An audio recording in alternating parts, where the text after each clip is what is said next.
Simple snack butter cookies try చేసేద్దామా. ముందుగా అందరికీ నమస్కారం. ఎలా ఉన్నారు?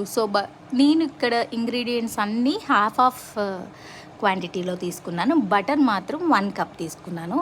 సో 1 కప్ బటర్, అది కూడా రూమ్ టెంపరేచర్లో మెల్ట్ అయ్యి ఉండాలి. Jaggery powder, honey half cup add చేసుకోండి. బాగా మిక్స్ చేయండి. మనకి అది మెల్ట్ అవ్వాలి కదా జాగరీ పౌడర్లో షుగర్ కూడా యాడ్ చేసుకోవచ్చు, ఇంకా టేస్ట్ బాగుంటుంది. పాపకి ఇస్తాను కాబట్టి నేను జాగరీ యాడ్ చేశాను. అందులో few drops vanilla essence. Next ఏంటంటే నట్స్ పౌడర్. ఇక్కడ నేను మైదా ప్లస్ వీట్ ఫ్లోర్ తీసుకున్నాను. సో రెండు హాఫ్ కప్ యాడ్ చేసుకున్నాను.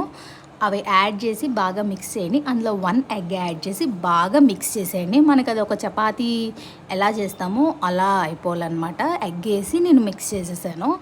అండ్ సైమల్టేనియస్గా ఒక ప్యాన్ తీసుకున్నాను. అంటే అట్లు దోశ వేస్తాం కదా, ఆ రేకు పైన నేను శాండ్ వేయచ్చు. నా దగ్గర శాండ్ లేదు, సో సాల్ట్ వేసి ప్రీ హీట్ పెట్టేశాను. ఇక్కడేమో ఇది చపాతీ షేప్లో మనం ప్రిపేర్ చేసుకోవాలన్నమాట. బాగా ప్రిపేర్ చేసేయండి.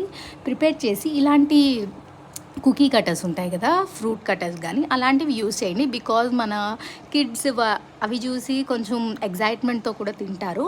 సో నేనైతే ఇలా కట్ చేసేసి అవి ఒక ప్లేట్లో కొంచెం గ్రీజ్ అంటే like butter, oil, ghee what ever ఏదైనా అప్లై చేసి పెట్టేసి ప్రీ హీట్ చేసేసిన దాంట్లో పెట్టేయండి. ఒక 10 మినిట్స్లో మనకి కుక్ అయిపోతాయి. చూడండి ఎంత బాగున్నాయి. Thanks for watching. మీరు కూడా ట్రై చేయండి.